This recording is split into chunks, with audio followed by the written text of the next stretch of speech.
Now students, we are left with the 4 questions. First of all, exercise के question number 2 का third part जो हमने पहले छोड़ दिया था पिछली उसमें, and the fifth part and 2 examples related to this exercise 3.4 related to exercise 3.4 example number 11 and example number 13. तो आज अब हम करेंगे 3.4 exercise 10th class chapter 3 3.4 exercise के ये वाले क्वेश्चंस. एक्सरसाइज 3.4 का सेकंड के third part and fifth part and 2 examples, example 11 and example 13. Okay, continue. These are the examples. Let it be done later. First of all, third and fourth part. Third part के लिए पहले concept करेंगे. देखो बच्चों,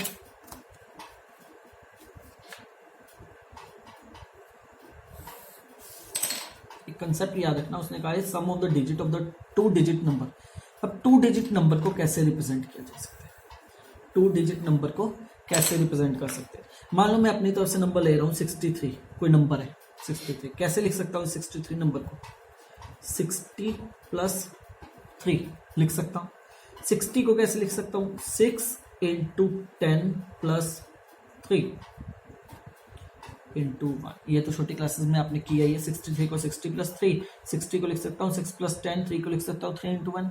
तो इसका मतलब ये क्या होगा? ये यूनिट प्लेस हो गया. और ये क्या होगा? Tens place. जो 10 से मल्टीप्लाई होता है नंबर वो टेंस प्लेस पे होता है. जो 1 से मल्टीप्लाई होता है वो यूनिट प्लेस पे होता है. तो इसका मतलब किसी भी नंबर को मैं कैसे रिप्रेजेंट कर सकता हूँ? Number multiply as a tens place and the unit place. तो वैसे ही मैंने मान लिया 63 ये यूनिट प्लेस पे क्या है 3, ये 6 क्या है टेंस प्लेस. तो डायरेक्ट कैसे लिखते हैं? ऐसे लिखते हैं 3 है unit place, therefore 3 is multiply 1, 6 is at the tens place, so 6 is multiply by 10 and add this to it becomes a number. तो वैसे ही मैंने मान लिया कि एक्स वाई एक नंबर है. वाई मेरे पास कहाँ पे है? वंस प्लेस एंड एक्स कहाँ पे? Tens place. तो नंबर क्या बनेगा? y is multiplied by 1 and x is multiplied by 10. तो नंबर बन गया 10x + y. तो इसका मतलब xy एक ऐसा नंबर है जिससे मैं कैसे लिख सकता हूं? 10x + y. सिमिलरली मान लो अगर yx होता, रिवर्स भी हो सकता है, इसका रिवर्स भी हो सकता है. तो अगर yx होता, यहाँ पे क्या हो गया? x अब 1 यूनिट पे, y अब 10 यूनिट पे. तो x को क्या लिखता? x × 1, y को क्या लिखता? y × 10. तो ये बन जाता 10y + x. तो इसका मतलब yx नंबर को कैसे रिप्रेजेंट कर सकता हूँ? 10y + x. तो ये कंसेप्ट है बेसिकली. किसी भी नंबर को उसके यूनिट प्लेस और टेंस प्लेस के आधार पे रिप्रेजेंट किया जा सकता है. किसी भी नंबर को, किसी भी 2 डिजिट नंबर को उसके 1 डिजिट और 10 डिजिट के हिसाब से रिप्रेजेंट किया जा सकता है. तो अब क्वेश्चन सॉल्व करते हैं इसी कंसेप्ट को यूज करके. The sum of the digit of 2 digit number, 2 digit number is 9. 2 digit number है जो उसके डिजिट्स का सम क्या है? 9. तो हम पहले सपोज कर लेंगे लेट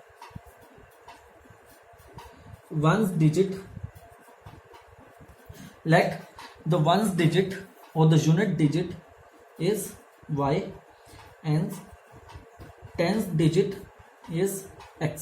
कि वंस पे जो नंबर 1 डिजिट है जो y है और टेंस डिजिट क्या है? x है. तो हमारा नंबर बेसिकली कैसे बन गया? x y नंबर ऐसे बन गया. पर लिखना नहीं, ऐसे समझा रहा हूँ. ये यहाँ पे नंबर ऐसे बन गया क्योंकि 1 डिजिट यहाँ पे आता है, 10 डिजिट यहाँ पे. और ये नंबर को कैसे लिख सकते हैं हम? ऑब्वियस है 10x + y. अभी समझा के हटाऊं कैसे लिख सकते हैं 10x + y. तो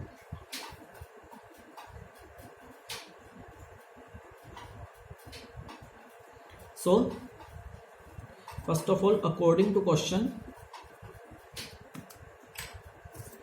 the sum of digits of 2 digit number is 9. दोनों डिजिट्स का सम कितना है? 9. तो 2 डिजिट्स कौन से? x और y. तो दोनों का सम कितना हो गया?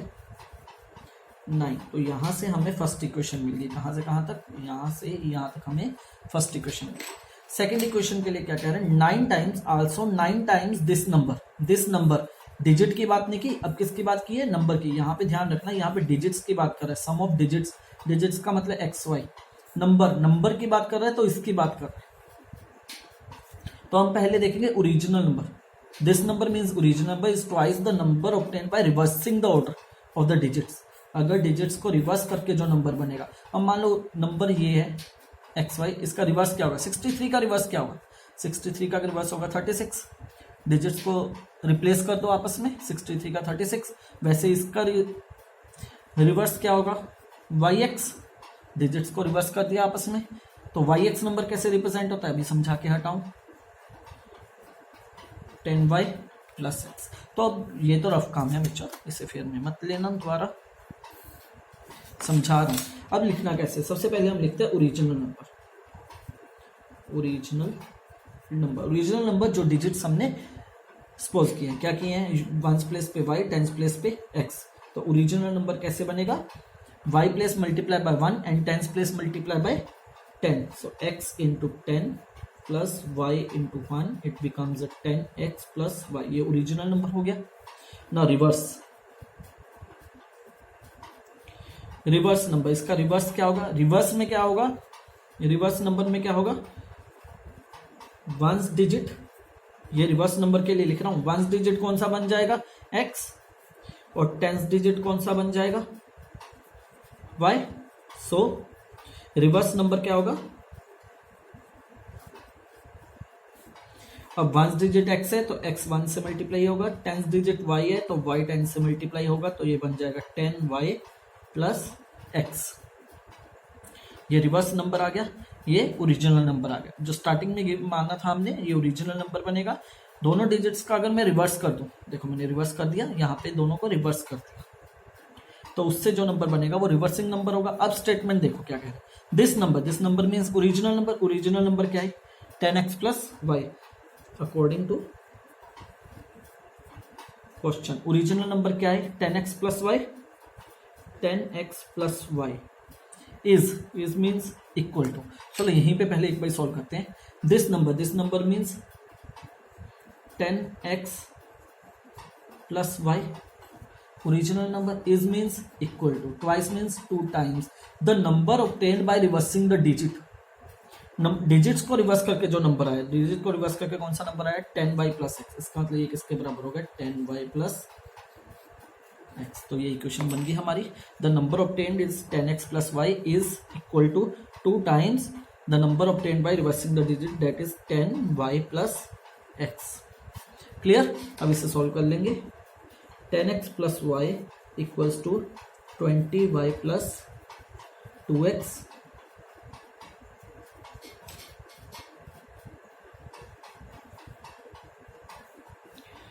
ये इधर आ गया, दोनों ही नंबर इधर आ गए। ये बनेगा 10x में से 2x निकाले 8x, 20 इधर के माइनस के होंगे, माइनस के 20 में से y निकाले माइनस के 19y, उधर कुछ नहीं बचा, उसका 0।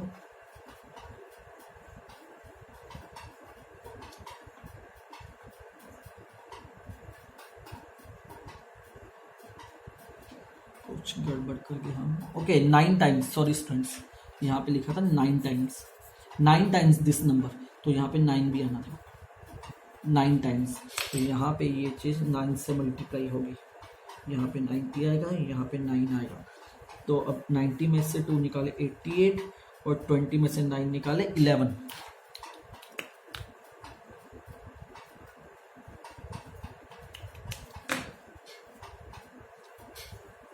अब देखो यहाँ से 11 कॉमन निकल सकते हैं, तो मैंने क्या किया, 11 कॉमन निकाल लिया, रह गया 8x minus y equals to 0। 11 उधर जाके डिवाइड होगा, खत्म हो जाएगा, 8x minus y equals to 0। अब ये हमारी फर्स्ट इक्वेशन थी, ये हमारी सेकंड इक्वेशन। अब दोनों इक्वेशन को कंपेयर करो। वो अच्छा यहाँ पे 9 था, ध्यान रखना 9 टाइम्स था, मैं क्वेश्चन यहीं से रीड कर गया दिस नंबर, वो 9 टाइम्स पढ़ना भूल गया, तो 9 से भी मल्टीप्लाई होना था दिस नंबर को, तो यहाँ पे 9 से मल्टीप्लाई कर दिया हमने, उसके अकॉर्डिंग क्वेश्चन थोड़ी सी चेंज हो। अब दोनों इक्वेशंस को ध्यान से देखो, यहाँ पे y प्लस है, यहाँ पे y माइनस है, और दोनों का कोफिशिएंट सेम है 1 and 1, और साइन उल्ट है, तो इसका मतलब हमें इक्वेशन को किसी भी चीज़ से मल्टीप्लाई करने की ज़रूरत नहीं है। x plus y equals to 9, 8x minus y equals to 0। ना तो हमें किसी चीज़ से मल्टीप्लाई करने की ज़रूरत है और ना ही सब्ट्रैक्ट करने की, साइन चेंज करने की ज़रूरत है, क्योंकि पहले ही वैल्यूज आपस में कट जाएंगी। तो ये आ जाएगा 9x is equal to 9, x is equal to 1, x की वैल्यू 1 आ गई।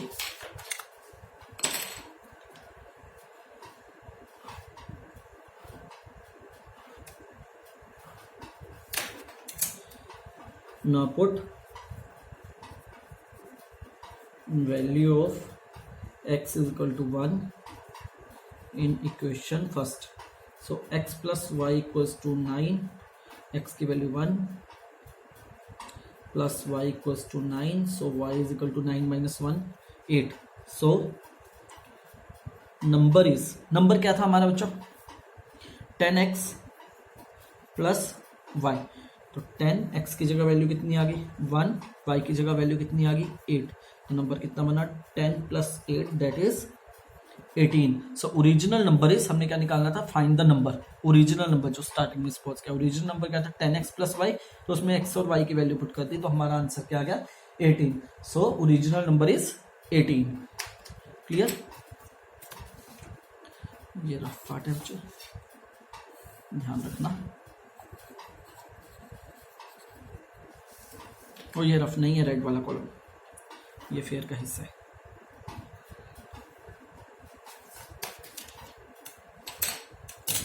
Clear, so the number is 18।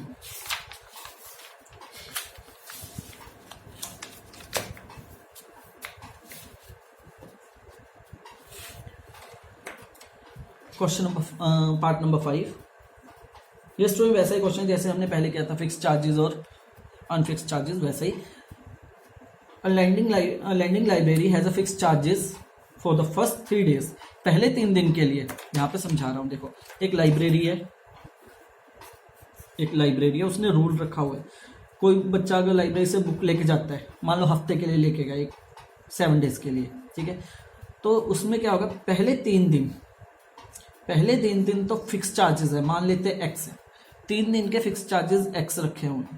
उसके बाद अगर 3 दिन से ज्यादा अगर वो बुक अपने पास रखते हैं, तो पर डे के हिसाब से उससे y रुपीज चार्ज पड़ेंगे। तो ये क्वेश्चन का मीनिंग है इस सारे का। 3 दिन तो उससे पैसे देने ही देने, चाहे फिर वो 1 दिन रखे, 2 दिन रखे, 3 दिन रखे, पैसे x देने ही देने उसे, चाहे 1 दिन के लिए रखे, 2 दिन के लिए या 3 दिन के लिए। 3 दिन के फिक्स चार्जेस रखे हुए हैं कि x देने देने। अगर 3 दिन से ज्यादा रखता है तो पर डे के हिसाब से उसे y रुपीज देने पड़ेंगे। क्लियर है, तो ये क्वेश्चन है, ठीक है। अब इसे सॉल्व करते हैं। तो यहां पे हम क्या करेंगे, पहले सपोज कर लेंगे वैसे ही, let the fix charges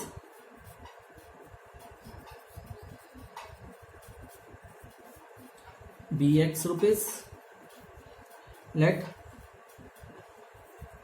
the charges for each day is y rupees.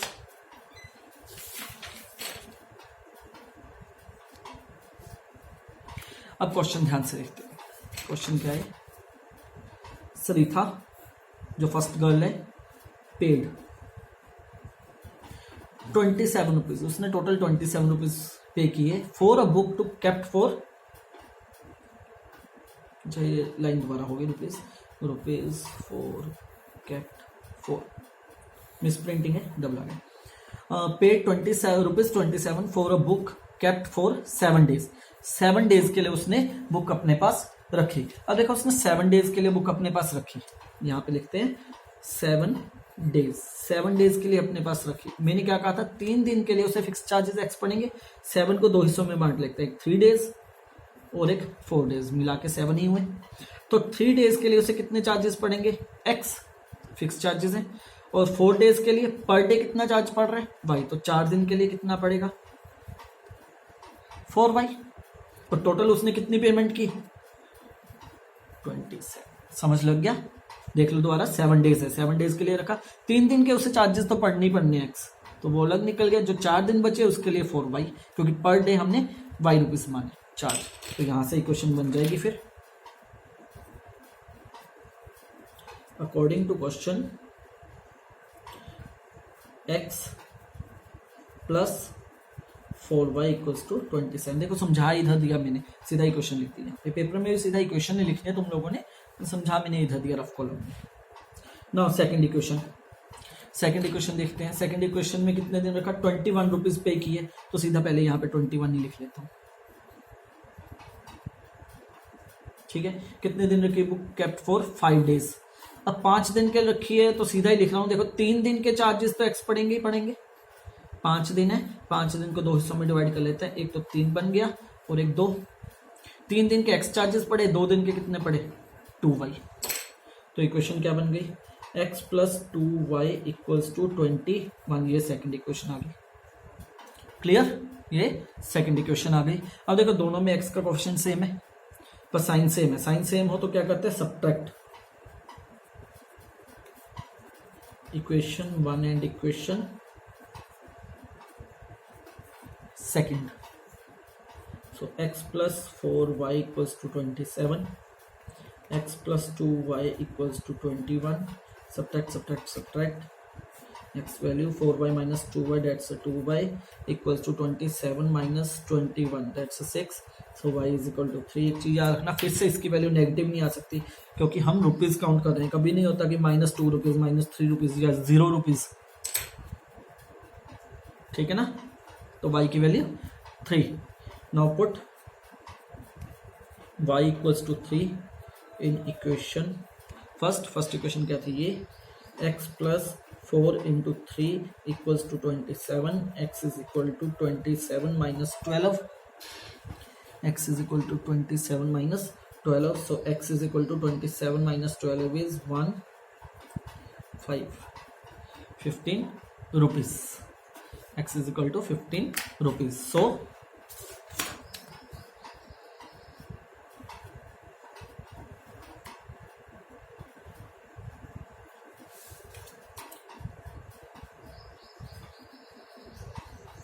Fix charges कितने हुए, x था, x की वैल्यू 15 रुपीज 3 डेज की, and the charge for each day equals to y कितने, 3 रुपीज। क्लियर। अब हम करेंगे एग्जाम्पल।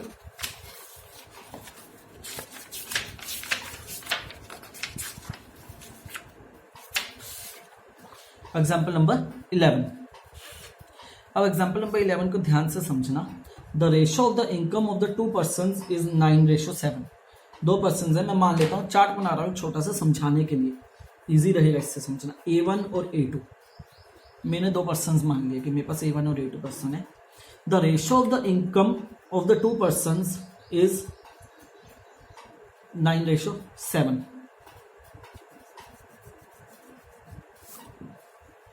ये A1 ये A2 2 पर्सन, यहाँ पे आगे इनकम, I फॉर इनकम। अब इनकम क्या है, 2 पर्सन की इनकम क्या है, 9:7, तो इसकी मैं मान लेता हूँ 9x 7x। Late the required income of the 2 person is 9x and 7x। Ratio पढ़ी है बचपन में, ऐसे ही करते थे। And the ratio of their expenditure, ratio of their expenditure, expenditure क्या है 4:3, तो ये आ जाएगा। अब रेशो दोनों की अलग अलग लेनी है, ये 4y और ये 3y, क्योंकि दोनों अलग अलग कंपोनेंट है, ये इनकम है ये एक्सपेंडिचर है, तो इसकी इनकम x के अकॉर्डिंग लेनी है, इसकी y के अकॉर्डिंग। उसके बाद सेविंग की बात करते हैं। देखो सेविंग की बात इसलिए की है क्योंकि इनकम क्या होती है, कमाई, एक्सपेंडिचर खर्चा, जितनी कमाई है उसमें से एक्सपेंडिचर निकालोगे हमारे पास सेविंग ही बचेगी। तो सेविंग की है, सेविंग क्या है, if each of them manages to save 2000 rupees, दोनों ने 2000 रुपीज मैनेज किए, दोनों ने 2000 रुपीज सेव कर लिया। अब देखो इक्वेशन कैसे बना, जितनी इनकम उसमें से एक्सपेंडिचर माइनस करोगे, एक्सपेंडिचर हमेशा माइनस होता है, ये चीज ध्यान रखने वाली, कहीं नहीं इक्वेशन में गिवन, तो याद रखना इनकम में से जब एक्सपेंडिचर माइनस करता है तभी सेविंग आती है। तो दिमाग से यहाँ पे माइनस साइन लगाना है, प्लस साइन मत लगा देना, वरना सारा क्वेश्चन गलत हो जाएगा तुम लोगों का। क्लियर। तो अब इसे सॉल्व करेंगे। So let the required income are 9x and 4x.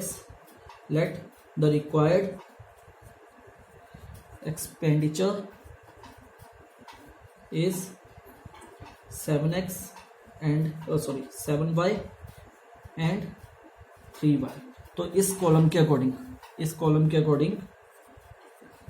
According to this question पहले A1 का लिखेंगे 9x minus 4y equals to saving कितनी है 2000 फर्स्ट इक्वेशन। सेकंड इक्वेशन यही आ जाएगी 7x minus 3y equals to 2000। अब देखो दोनों के कोफिशिएंट सेम बनाते हैं, y की वैल्यू सेम बनाएंगे। इसमें 4 है इसमें 3 है, तो इस इक्वेशन को